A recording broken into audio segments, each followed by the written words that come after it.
कई बार किसी की ऐसी याद आती है कि कहते हैं दिल से निकाल नहीं पाती है। सादर जयंत आज इस भीड़ के साथ शुरुआत करते हैं इस एपिसोड की जानकारी। यह भीड़ किसी एक की नहीं है। यह भीड़ केवल किसी एक व्यक्ति विशेष के लिए इतनी इकट्ठी नहीं होती है। वह शख्स ना कोई इंसान है ना कोई, पर एक फरिश्ता बनकर आया जिसके पीछे यह भीड़ लग गई, भीड़ जुट गई। हाँ, माधुरी के लिए यह भीड़ जुट गई। 35 सालों में जब वह गई तो इतना नहीं रोई जीवन भर जितना तब रोई, और उसके जाते ही उसके लिए यह सब रोए। 4-5 नहीं, हजारों सड़कों पर आ गए। वह किसी बुजुर्ग की बेटी थी और किसी बेटे बेटी की मां थी। ऐसी थी वह माधुरी जो नांदनी मठ से चलकर पहुंच गई थी वनतारा। याद आया कुछ? जी हाँ, कैसे हम लोग भूल जाते हैं। 4 दिन याद रखते हैं, चांद रखते हैं, और फिर सब उसके बारे में याद करने वाला कोई नहीं। माधुरी विल बैक, हम इतना ही कहेंगे कि हाँ, तैयारियां हो रही हैं। कहते हैं शतरंज की बिसात पर गोटियां इस तरह बिछ गई हैं कि अब सीधा राजा का वजीर से लड़ाई नहीं होगी, मेल मिलाप होगा। यानी Vantara to Nandani, Madhuri will back. जो भीड़ आपने देखी थी उसमें इस माधुरी के लिए देखी थी। अरे वह माधुरी, पर एक माधुरी की बात नहीं कर रहे हैं हम। महाराष्ट्र की बात करते हैं, कर्नाटक की बात करते हैं, तमिलनाडु की बात करते हैं, जहां पर हर मंदिर में, हर मठ के अंदर एक हाथी रहता ही है। पूजा में सहयोग करता है, लोगों के साथ जाता है। वह किसी जैन का नहीं होता, वह किसी हिंदू का नहीं होता, वह किसी मुसलमान का नहीं होता, वह किसी ईसाई सिख का नहीं होता। अरे वह तो हर का होता है। माधुरी मसीह थी। चाहे उसे मस्जिद, मकबरे, मजार पे जाना हो, चाहे किसी सिख गुरुद्वारे के सामने जाना हो, किसी मंदिर की घंटियां बजानी हो, या किसी बाहुबली भगवान की मूर्ति आगे नतमस्तक होना हो, चाहे बौद्ध की प्रतिमा के आगे से जाके हार जानना हो, माधुरी हर के द्वार पे जाती थी। किसी के बच्चे को गोदी में उठा के अपने मस्तक पर रखती थी, और किसी बुजुर्ग के सामने अपनी सूंड नीचे रखकर उससे केले ईख आदि लेती थी। वह थी माधुरी जो हर के जज्बे से जुड़ गई थी। वह माधुरी कैसे चली गई कि किसी भी बहाने से वनतारा के कहते हैं एक अभिमान के अंदर उसे ले जाए। शिकायत की गई, पीटा पे की गई, कही गई। अदालत एक हथनी को वापस लाने की सुप्रीम कोर्ट तक लड़ाई चली गई। अब हाई पावर कमेटी के पास इसकी है जो हमें जानकारी मिली है, जो हमें प्रशासन एक तरफ, वनतारा दूसरी तरफ, और तीसरी तरफ नंदनी जहां से वह गई थी। अब यह त्रिकोण एक जगह मिल गया है। प्रशासन ने क्या उसकी जगह की व्यवस्था हम करें, वनतारा कह रहे हैं उनकी सुविधाएं और इलाज की व्यवस्थाएं सब कुछ फिट करके हम आपके पास भेज रहे हैं, और उसका इलाज की जिम्मेदारी आगे हम नंदनी मठ ने अपने हाथ खोल रखे हैं। हाई पावर कमेटी अब वहां से एक टीम में बेचेगी। यहाँ के संरक्षण की, उसकी यहाँ पर रखने की व्यवस्था नंदनी की मठ के अंदर क्या है, और अदालत के लिए अब हाई पावर कमेटी एक प्रकार से इसके लिए एक जानवरों को ले जाने के लिए, रखने के लिए सबसे बड़ी कमेटी है आज की तारीख में। उसी का निर्णय सुप्रीम होता है। अब प्रशासन अपनी अनुमति दे चुका है। वनतारा ने कह दिया हमारी तो ग्रीन लाइट बहुत देर से बच चुकी है, हम इलाज कर चुके हैं, फिट कर चुके हैं, रिपोर्ट जमा कर चुके हैं, और यहाँ पर व्यवस्थाएं कर रहे हैं। सुनिए जरा इस बारे में नंदनी मठ के अधिकारी से, क्योंकि आजकल चर्चा चल रही है कि आ गई, अभी आई नहीं है। अभी HPC की मीटिंग होनी है, और उसके बाद क्या है, नंदनी मठ के एक प्रमुख अधिकारी से बात हुई। उन्होंने क्या कहा? अभी कब आ रही है डिपेंडेंट नहीं बता सकते, मगर अभी पॉजिटिव सब चल रहा है। अभी लगातार फिर भी अभी HPC को हमने अर्जी डाली है। हाँ। उसका हियरिंग हो जाएगा। हाँ। उसके बाद स्पॉट का इंस्पेक्शन के लिए वो भेजेंगे, या क्या करना है वो HPC तय करेगी। हाँ, वो बताएगी, तब इंस्पेक्शन के बाद होता है। हाँ, और उसके बाद फिर अभी अर्जी तो हम डाल रहे हैं। अभी अधिकृत तौर पे हम इस तारीख को आ रही है, ऐसा हो रहा है, ऐसा, अपन कोर्ट है ना वो। हाँ। तो नहीं बोल सकते। बिल्कुल। HPC को एप्लीकेशन डाल दी है।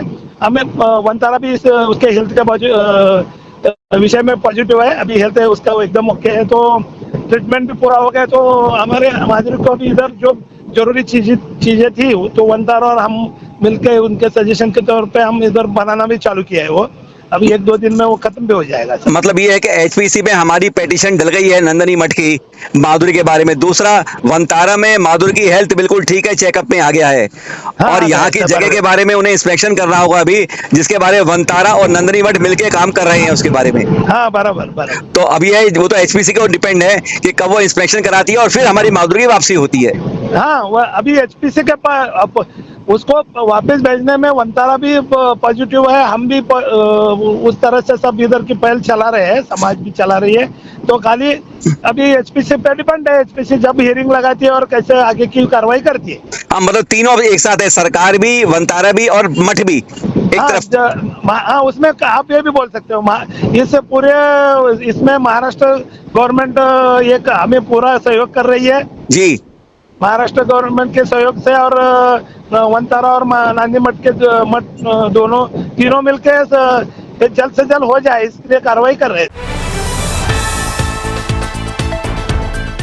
आप में से बहुतों को नहीं मालूम होगा कि अयोध्या के अंदर मुनि सुव्रत तीर्थंकर भव्य पंचकलनक 17 से 21 और आज 21, 26 पर, हाँ देख रहे हैं पहुंचे उसके अंदर योगी आदित्यनाथ जी। आज हम एक खास बात करना चाहेंगे। आज सरकार अपने कागजों के अंदर, रिकॉर्डों के अंदर, स्कूली किताबों के अंदर कभी नहीं लिख पाती कि हमारे देश का नाम भरत चक्रवर्ती पर पड़ा। वह किसको ले आती है आप सब जानते हैं,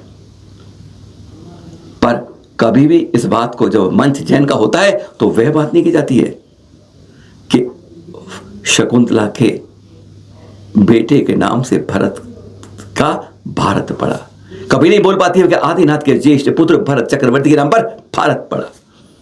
वह यह नहीं कह पाती है कि अयोध्या राम के साथ उससे पहले महाराजा ऋषभदेव की है। पर वह अयोध्या या उत्तर प्रदेश वह जगह है जहां अयोध्या में 5 तीर्थंकर और पूरे उत्तर प्रदेश कई हमारे अनेक तीर्थंकरों का जन्म हुआ तो उत्तर प्रदेश में हुआ। पर जब जैन मंच आया तो योगी जी ने एक बात अपनी सलीके से कह दी, क्या जानते हो ना जानते हो, पर हम भी मानते हैं। और बस इतना ही कहेंगे योगी जी से हम कि अगर मानते हो तो मानने और मनाने में फर्क नहीं होना चाहिए। जो मुख से निकला तीर है वह उसी बाण के किताबों के अंदर उसी को लिखना चाहिए। कलम में और जुबान में फर्क नहीं होना चाहिए। बच्चों को शिक्षा देते हैं अंतर्राष्ट्रीय प्रतियोगिताओं में, कॉम्पिटिटिव एग्जाम्स के अंदर, क्यों नहीं उस बात को लिख कर कहते कि यहाँ के प्रथम महाराजा रहे तो अयोध्या के आदिनाथ ऋषभदेव रहे। अगर भारत के नाम पर भारत पड़ा तो वह भारत चक्रवर्ती प्रथम हमारे महाराजा अयोध्या के प्रथम तीर्थंकर ऋषभदेव के पुत्र। पर हाँ, हम क्या कहते हैं पहले उनसे सुन लीजिए जो पंचकर्म आने बाद उन्होंने कहा। एक छोटी सी बात आज सुना रहे हैं, बाकी बात में सुनाएंगे, पर एक बार सुन लीजिए खुलासा उन्हीं के मुख से। प्रथम तीर्थंकर आदिनाथ भगवान ऋषभ देव ही है, और यही ऋषभ देव भगवान की पावन भूमि भी है। इस धरती के पहले राजा है।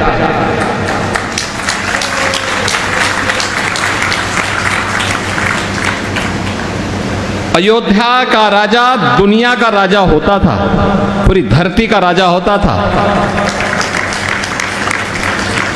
याद करिए, तुम्हें नहीं मालूम कि सागरों से, वनों से आच्छादित संपूर्ण धरा जहां कहीं भी है, ये अयोध्या के राजाओं की धरती है, अयोध्या के राजाओं की।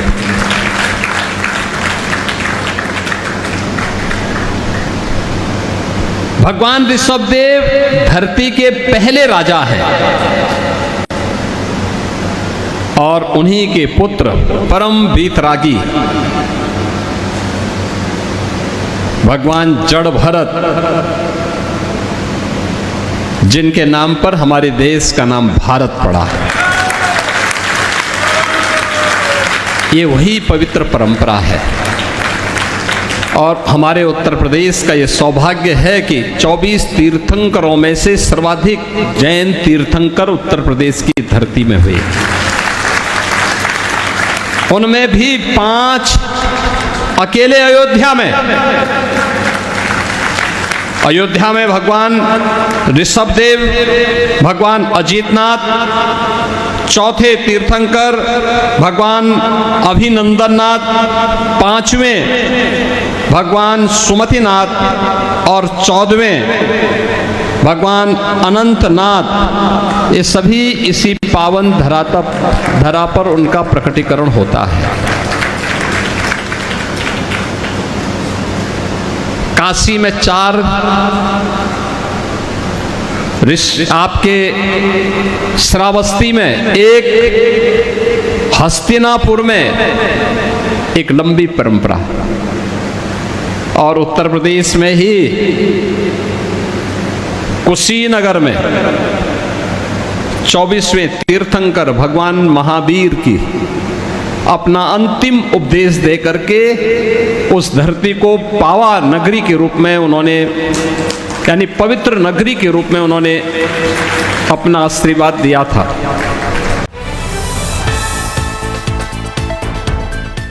ज्योतिषीय दृष्टि से शुद्ध पंचमी या कहें ये वाली पंचमी पूर्णता का प्रतीक होती है।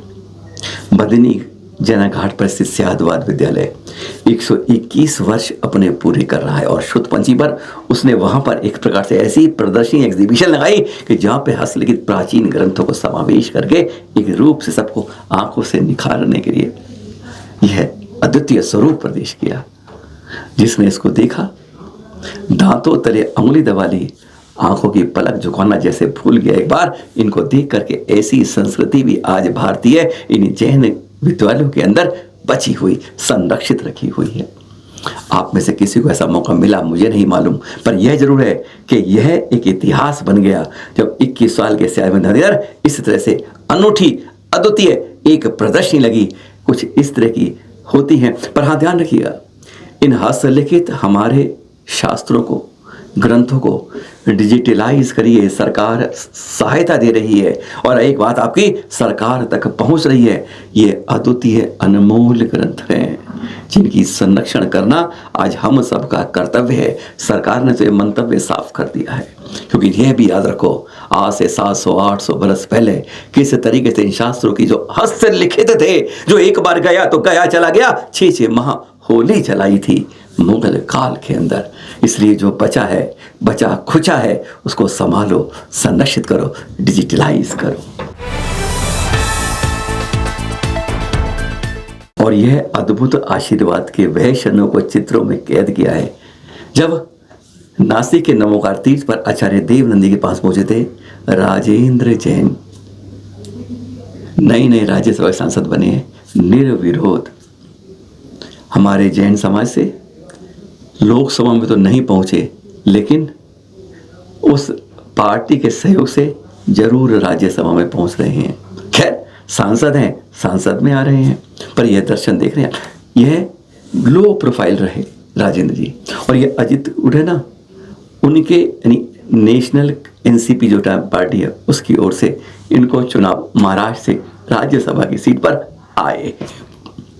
देख रहे हैं आप। आशा यही करते हैं हम कि अब आप इस सीट पर हर की हम उम्मीद ही रखते हैं, पर ऐसा क्या होता है कि जब राजनीति के सदन के अंदर, महासदन के अंदर पहुंचते हैं तो राजनीति ज़्यादा और धर्म कम हो जाता है। धर्म की छाव में रहकर यहाँ तक खिलते हैं, पर लेकिन फिर जब बरसना होता है, जब कहते हैं फल देने का काम आता है, तो वह धर्म को साथ कम, राजनीति को ज़्यादा मिलता है। हम उनसे यही अनुरोध करेंगे कि जिन संतों के आशीर्वाद लेते हो, उन संतों की संस्कृति को, जैन संस्कृति को भी पल्लवित फलवित करने के लिए भी अपना कुछ ना कुछ सहयोग करें। जब इस कुर्सी पर पहुंच जाते हैं तो वहां पे फर्ज बनता है कि हम भी अपने उसके अंदर कुछ अर्ज करें, सहयोग करें। यही चाहते हैं। बहुत बहुत शुभकामनाएं, मंगल कामनाएं आपको उस जगह पहुंचने के लिए। सादर जय श्री।